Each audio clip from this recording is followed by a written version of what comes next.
In this video, I'm going to learn the different terms discussed in NMR spectroscopy. जिस तरह हमारे पास होती है पीक इंटीग्रेशन क्या होती है, पीक पीक स्प्लिटिंग क्या होती है, इस तरह की कुछ इम्पॉर्टेंट टर्म्स हैं NMR स्पेक्ट्रोस्कोपी में जो आज हम पढ़ेंगे। देखते हैं।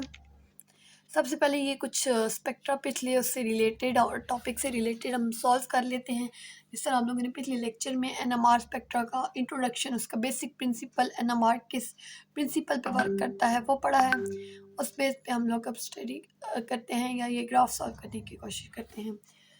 तो हमारे पास ये कुछ स्ट्रक्चर्स गिवन हैं, ये और 3 स्पेक्ट्रास गिवन है। हम लोगों ने डिटरमाइन करना है कि कौन सा स्पेक्ट्रा किस स्ट्रक्चर को डिटरमाइन कर रहा है, कौन सा स्पेक्ट्रा किस स्ट्रक्चर का हो सकता है। ओके, तो हम लोग देखते हैं फर्स्ट स्पेक्ट्रा को कि किसका हो सकता है। इसमें हम लोगों ने केमिकल शिफ्ट वैल्यूज भी ज़हन में रखनी है। तो सबसे पहले अगर हम देखें कि एरोमेटिक रिंग्स जितने भी होते हैं, यानी जो बेंजीन रिंग्स हैं, उनकी पीक आती है 7.2 पे, तकरीबन 7.2 पे आती है। थोड़ा बहुत डेविएट कर सकते हैं लेकिन अबाउट 7.2 पे आती है। अब यहाँ 7.2 पे कोई पीक नहीं है, इट मीन्स कि यहाँ कोई एरोमेटिक रिंग नहीं है। इस स्पेक्ट्रा के मुताबिक ये 3 स्ट्रक्चर नहीं हो सकते क्योंकि इनमें एरोमेटिक रिंग है और एरोमेटिक रिंग की यहाँ कोई पीक नहीं है। तो पीछे रह गई ये 3 स्ट्रक्चर्स। तो हम लोग देखते हैं ये तो TMS की पीक होगी। बाकी हमारे पास कितनी पीक्स हैं? 1 2 3, 3 पीक्स हैं। अब ये जो 3 पीक्स हैं ये रिप्रेजेंट कर रही है कि हमारे पास 3 टाइप ऑफ प्रोटॉन्स हैं। तो हम लोग अगर इन तीनों स्ट्रक्चर्स में से देखें तो इसमें हमारे पास सिर्फ 2 टाइप ऑफ प्रोटॉन्स हैं कि 1 टाइप ऑफ प्रोटॉन ये हो गए और सेकेंड टाइप ऑफ ये। सो ये तो पॉसिबल स्ट्रक्चर नहीं हो सकता। एंड अगर इसमें हम लोग देखें तो इसमें 4 टाइप्स ऑफ प्रोटॉन्स हैं। जिस तरह ये 3 प्रोटॉन्स एक टाइप के हैं, ये 2 प्रोटॉन्स एक टाइप के हैं, ये एक प्रोटॉन अलहदा है और ये अलहदा, मतलब सारे प्रोटॉन अलहदा अलहदा टाइप के हैं। सो ये 4 तरह के प्रोटॉन्स हैं, मतलब 4 डिफरेंट केमिकल इन्वायरमेंट के प्रोटॉन हैं, लेकिन यहाँ 3 पीक्स हैं। इट मीन्स कि ये भी स्ट्रक्चर पॉसिबल नहीं है, बिकॉज यहाँ अगर ये स्ट्रक्चर होता तो यहाँ 4 पीक्स होनी चाहिए थी। हम लोग इसे इंक्लूड नहीं करते क्योंकि TMS या रेफरेंस पीक है। बाकी इसमें 3 पीक्स हैं, तो इसके मुताबिक ये पॉसिबल स्ट्रक्चर हो सकता है कि जिसकी हमारे पास 3 तरह के ये 3 इन्वायरमेंट के प्रोटॉन्स हैं। जिस तरह ये जो 6 प्रोटॉन्स हैं ये एक इन्वायरमेंट के हैं, उसके अलावा ये एक इन्वायरमेंट का प्रोटॉन है और ये OH के साथ 3rd टाइप ऑफ इन्वायरमेंट का प्रोटॉन है। नॉर्मली हमारे पास जो मीथाइल प्रोटॉन्स होते हैं वो 0.9 पे इधर पीक देते हैं, बट इस इलेक्ट्रोनेगेटिव ऑक्सीजन की वजह से ये डेविएट करके डाउन फील्ड हो जाएगा, क्योंकि electronegative oxygen electronic density withdraw कर लेगा और ये डाउन फील्ड हो जाएगा ये पीक मिथाइल प्रोटॉन्स की। देन हमारे पास आती है कि ये जो अल्काइन प्रोटॉन्स की होती है पीक, ये भी हमारे पास तकरीबन यही 2.2 या आई थिंक 1.9 के करीब कहीं आती है। तो वो भी थोड़ी सी डेविएट हो जाएगी OH ग्रुप की वजह से। और बाकी जो अल्कोहलिक पीक होती है OH के प्रोटॉन की पीक, वो 2 से 5 के दरमियान आती है। तो उसके अकॉर्डिंग ये वाला जो स्ट्रक्चर है ये A स्पेक्ट्रो को रिप्रेजेंट कर रहा है। Yes, this is for A spectra.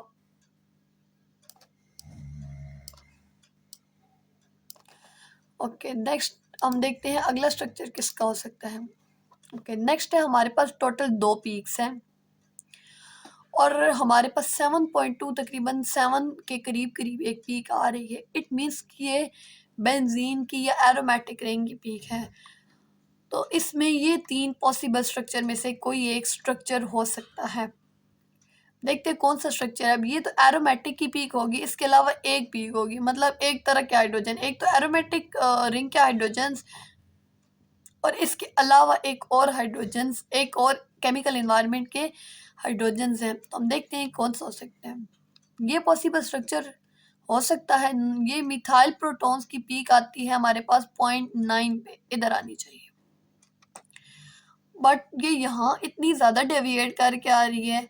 हालांकि यहाँ तो कोई इलेक्ट्रोनेगेटिव एटम भी नहीं है कि जो इसे डी शील्ड कर रहा है। तो ये पॉसिबल स्ट्रक्चर नहीं हो सकता क्योंकि ये अगर पीक आए तो ये 1 पॉइंट समथिंग पे आएगी, क्योंकि इतनी ज़्यादा डी शील्डिंग नहीं हो सकती। इसके साथ कोई ऐसा एटम नहीं है जो इलेक्ट्रॉनिक डेंसिटी विथड्रॉ कर रहा है। या अगर हम इसे देखें तो ये हो सकता है, ये भी नहीं हो सकता, क्योंकि जो अल्काइन प्रोटॉन्स की होती है वो भी तकरीबन 2 के आसपास आती है, और इसके बाद भी कोई electronegative atom electronic density withdraw नहीं कर रहा, तो ये भी यहाँ कहाँ आनी चाहिए थी। अगर हम ये देखें ये वाला प्रोटॉन ये वाला स्ट्रक्चर, तो ये पॉसिबल हो सकता है, क्योंकि नॉर्मली मिथाइल प्रोटॉन की हम लोगों ने जिस तरह बात की तो वो 0.9 पी आनी चाहिए, लेकिन इसके साथ ऑक्सीजन डायरेक्टली अटैच है और ऑक्सीजन का बहुत ज़्यादा अफेक्ट है इन मिथाइल प्रोटॉन्स पे। तो ये क्या करेगा, इलेक्ट्रॉनिक डेंसिटी विथड्रॉ करके मिथाइल प्रोटॉन्स को डी शील्ड कर देगा, जिसकी वजह से ये यहाँ की जगह यहाँ डी शील्ड होके इधर आ जाएगी पीक। तो ये हमारे पास हो गया जो ये बी वाला स्पेक्ट्रा इसके लिए होगा। नेक्स्ट हम देखते हैं थर्ड वाला स्पेक्ट्रा किसके लिए हो सकता है। थर्ड स्पेक्ट्रा अब हमारे पास यहाँ अगर हम देखें तो यहाँ भी 7.2 या 7 के करीब कोई पीक नहीं आ रही। इट मीन्स कि यहाँ एरोमेटिक रिंग प्रेजेंट नहीं हो सकता। अब यहाँ 2 पीक्स है, इट मीन्स यहाँ सिर्फ 2 तरह के प्रोटॉन्स या 2 केमिकल इन्वायरमेंट के प्रोटॉन्स मौजूद हैं। अगर हम ये देखें तो हम लोगों ने पहले डिस्कस किया 4 टाइप्स ऑफ केमिकल इन्वायरमेंट के प्रोटॉन्स हैं, मतलब 1 टाइप, 2nd, 3rd एंड 4। तो ये तो स्ट्रक्चर पॉसिबल नहीं है। बाकी एरोमेटिक स्ट्रक्चर्स भी इसके लिए पॉसिबल नहीं हो सकती, बिकॉज 7 पे कोई पीक नहीं है।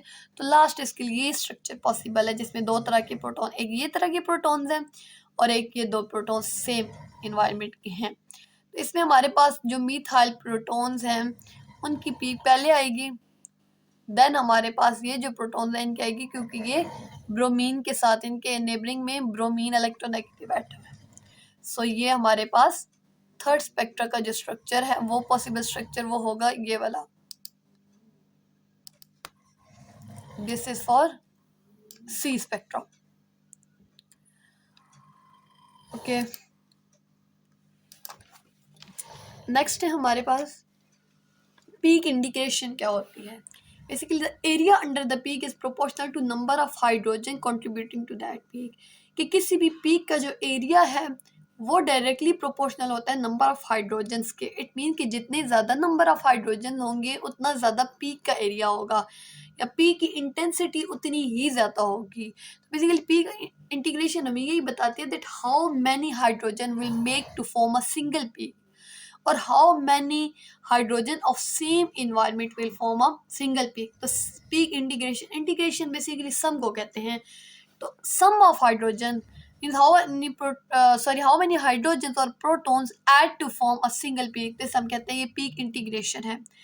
NMR spectrophotometer have integrators that compute the relative areas of peak. NMR जो हमारे पास होते हैं, NMR spectrophotometers होते हैं, उनमें ऑटोमेटिक इंटीग्रेटर्स होते हैं जो रिलेटिव एरियाज ऑफ पीक को डिटरमाइन कर लेते हैं। जिस तरह हमारे पास ये है कि ये 2 प्रोटॉन है वो सेम इन्वायरमेंट के हैं, तो ये एक सिंगल पीक देंगे हमारे पास, और ये प्रोटॉन सेम इन्वायरमेंट के हैं तो ये सिंगल पीक देंगे। अब जितने ज़्यादा प्रोटॉन होंगे उतना ज़्यादा इस पीक का एरिया या इसकी हाइट ज़्यादा होगी। नेक्स्ट हम देखते हैं। ओके, ये हमारे पास एक एग्जांपल है पीक इंटीग्रेशन। ये इंटीग्रेटर ने मतलब स्पेक्ट्रोफोटोमीटर में ऑटोमेटिकली इंटीग्रेटर होता है जो पीक्स की इंटीग्रेशन करके दे देता है कि एक पीक कितने हाइड्रोजन पे कंप्राइज कर रही है, ये कितने हाइड्रोजन से मिलकर बनी है। तो ये इंटीग्रेशन हुई हुई है, इस पीक कितनी इंटीग्रेशन है, और ये टोटल इंटीग्रेशन है 32.5। अगर तो हमारे पास इंटीग्रेशन हुई हुई है टोटल इंटीग्रेशन, तो हम लोग नंबर ऑफ हाइड्रोजन कैसे फाइंड करेंगे कि एक हाइड्रोजन कितनी पीक पे कंप्राइज कर रहा है। तो हम लोग क्या करेंगे, इस जो वैल्यू है टोटल वैल्यू को डिवाइड करेंगे टोटल नंबर ऑफ हाइड्रोजन्स पे। तो देखिए इसमें टोटल नंबर ऑफ हाइड्रोजन्स कितने हैं, 3, 6, 7, 8, 9 एंड 12। टोटल 12 हाइड्रोजन है एंड टोटल पीक इंटीग्रेशन कितनी है 32.5 मिलीमीटर। इसे हम लोग डिवाइड करेंगे टोटल नंबर ऑफ हाइड्रोजन्स पे तो हमारे पास आ जाएगा 2.7 मिलीमीटर। पर हाइड्रोजन, यानी एक हाइड्रोजन 2.7 मिलीमीटर पे कंप्राइज कर रहा है। अगर ये हमारे पास टोटल ना दी हुई तो होती तो हम लोग इन सब को ऐड करते, यानी इन सब वैल्यूज़ को 16 मिलीमीटर, 8, 5 एंड 3 मिलीमीटर, इन सब को ऐड करते divided by total number of hydrogens करते हैं। अब चूंकि गिवन है तो हमें डायरेक्ट जो है ना सिर्फ टोटल नंबर ऑफ हाइड्रोजन से डिवाइड कर दिया। नेक्स्ट है, if there are other protons nearby, their small magnetic field also affect their absorption frequencies. Okay हम कहते हैं, जिस तरह हम लोगों ने पहले डिस्कस किया है कि जो इलेक्ट्रॉन्स होते हैं एटम के, वो शील्डिंग काज करते हैं, उनकी वजह से हमारे पास बहुत ज़्यादा शील्डिंग होती है और जो एटम है या जो पीक है वो अप फील्ड हो जाती है उन इलेक्ट्रॉन्स की शील्डिंग की वजह से। जितनी ज़्यादा इलेक्ट्रॉन की शील्डिंग होगी उतनी ज़्यादा पीक अप फील्ड होगी। इस तरह से जो हमारे पास सिर्फ इलेक्ट्रॉन ही शील्डिंग काज नहीं करते, बल्कि जो नेबरिंग प्रोटॉन्स होते हैं उसी स्ट्रक्चर में नेबरिंग प्रोटॉन्स होते हैं वो भी शील्डिंग काज करते हैं, वो भी मैग्नेटिक फील्ड को अफेक्ट करते हैं और इनकी वजह से हमारे पास पीक स्प्लिट हो जाती हैं। इस फेनोमेन को हम लोग कहते हैं पीक की स्प्लिटिंग होना, कि कितने प्रोटॉन्स या कितने नेबरिंग प्रोटॉन्स अफेक्ट कर रहे हैं पीक को, तो उसे कहते हैं कि ये पीक स्प्लिटिंग हुई है। अगर एक पीक अफेक्ट कर रही है तो हमारे पास टोटल 2 पीक्स आएंगे, जिसे हम लोग कहते हैं डबलेट। अगर 2 पीक्स 2 नेबरिंग प्रोटॉन्स की जो फील्ड है वो अफेक्ट कर रही है तो हम लोग उसे कहेंगे कि ये ट्रिपलेट है। इस तरह हम लोग इसे स्पिन स्प्लिटिंग कहते हैं, कि मतलब जिसमें सिग्नल स्प्लिट हो जाते हैं 2, 3, 4 में, तो उसे हम लोग कहते हैं स्पिन स्प्लिटिंग। ये क्यों होता है? क्योंकि नेबरिंग प्रोटॉन्स की जो मैग्नेटिक फील्ड है वो शील्डिंग काज करती है और ये जो अफेक्ट है नेबरिंग प्रोटॉन की शील्डिंग का, ये सिर्फ 3 बॉन्ड तक रहता है। ये भी एक इम्पॉर्टेंट बात है कि 3 बॉन्ड से ज़्यादा नहीं होता। और close enough to their magnetic field influence such protons are said to be magnetically coupled. तो वो जो नेबरिंग प्रोटॉन्स की मैग्नेटिक फील्ड होती है वो उसे अफेक्ट करती है, तो हम लोग उन प्रोटॉन्स को कहते हैं कि आपस में मैग्नेटिकली कपल्ड हैं। इस वजह से इनकी पीक स्प्लिट हो रही है 2 या 3 उसमें पीक्स में, जैसे हम डबलेट ट्रिपलेट कहेंगे। नेक्स्ट देखते हैं हम, जिस तरह ये अब हमारे पास ये पीक स्प्लिट हो गई है, नॉर्मली यहाँ एक पीक आनी चाहिए थी क्योंकि ये सेम इन्वायरमेंट के जो है वो प्रोटॉन्स हैं। अब हम ये नहीं कह सकते कि ये 2 पीक डिफरेंट इन्वायरमेंट की है, नहीं, ये इन दो प्रोटॉन की ही एक पीक है, बट ये स्प्लिट हो गई है। क्यों स्प्लिट हुई है? बिकॉज जो नेबरिंग प्रोटॉन है ये इसे अफेक्ट कर रहा है। अब नेबरिंग प्रोटॉन के अफेक्ट करने की वजह से ये हमारे पास 2 में डिवाइड हो गई है। इस तरह ये प्रोटॉन सेम टाइप के हैं, तो इसमें क्या होगा कि नेबरिंग प्रोटॉन्स, ये वाला सिर्फ एक नेबरिंग प्रोटॉन इसे अफेक्ट कर रहा है। अब एक अफेक्ट कर रहा है तो सिर्फ 2 पीक्स आएंगे, अगर 2 कर रहे होंगे तो 3 आएंगे, 3 कर रहे होंगे तो 4, और ये सिर्फ 3 बॉन्ड तक रहता है। मतलब जैसे 1, 2, 3 ये यहाँ तक रहेगा। अगर यहाँ कोई प्रोटॉन प्रेजेंट है वो इनकी मैग्नेटिक फील्ड को अफेक्ट नहीं करेगा, या यहाँ कोई प्रेजेंट है तो वो नहीं करेगा। अच्छा, इस तरह ये प्रोटॉन जो है हम लोग इनमें देखते हैं कि कितनी स्प्लिटिंग हुई है। इनमें अगर हम देखें तो 2 नेबरिंग में प्रोटॉन प्रेजेंट है, एक ये और एक ये। इस वजह से स्प्लिटिंग क्या होगी? 3 पीक स्प्लिट्स होंगी, हम लोग क्या कहेंगे? ट्रिपलेट कहेंगे। जैसे हम लोगों ने कहा कि 3 बॉन्ड तक ये अफेक्ट रहता है, तो 1, 2, 3 यहाँ से भी इसका अफेक्ट होगा, ये प्रोटॉन अफेक्ट करेगा, आगे 1, 2, 3 तो ये भी अफेक्ट करेगा, तो ये हमारे पास ट्रिपलेट आ जाएगी। बाकी अब कितनी 3 पीक्स आएंगी या 2 पीक्स आएंगी, पीक्स कितनी डिस्ट्रीब्यूट हुई है, ये हमें n+1 रूल की मदद से पता चलेगा। तो n+ रूल क्या है? If a signal is split by n neighbouring equivalent proton, अगर n नेबरिंग प्रोटॉन्स हैं, मतलब के n मतलब 1 है, 2 है, 3 है, कोई भी नंबर हो सकता है, तो ये n+1 पीक्स देगा। जिस तरह अगर हमारे पास एक नेबरिंग प्रोटॉन है तो हमारे पास 1+1 2 पीक्स हो जाएंगी। अगर 2 नेबरिंग प्रोटॉन हमारी शील्ड कर रहा है हमारी पीक को, तो वो क्या करेगा? 2+1 3 पीक्स देगा। तो इस तरह 4 कर रहा है, 5 कर रहा है, अगर 5 कर रहे हैं तो 5+1 6 पीक्स देगा। तो जो एरियाज होते हैं मल्टीप्लट के सॉरी मल्टीप्लेट के एरियाज जो होते हैं वो पास्कल्स ट्रायंगल से पता चलते हैं। Basically this is the Pascal's triangle which tells about the area of the peak. इसमें अगर हमारे पास कोई नेबरिंग प्रोटोन नहीं है, बिल्कुल जीरो नेबरिंग प्रोटोन है, तो हमारे पास अगर 0+1 करेंगे तो 1 पीक आएगी, और 1 पीक को हम लोग कहते हैं सिंगलेट। और इसका जो पास्कल जो ट्रायंगल के मुताबिक इसका जो एरिया होगा वो क्या होगा, 1।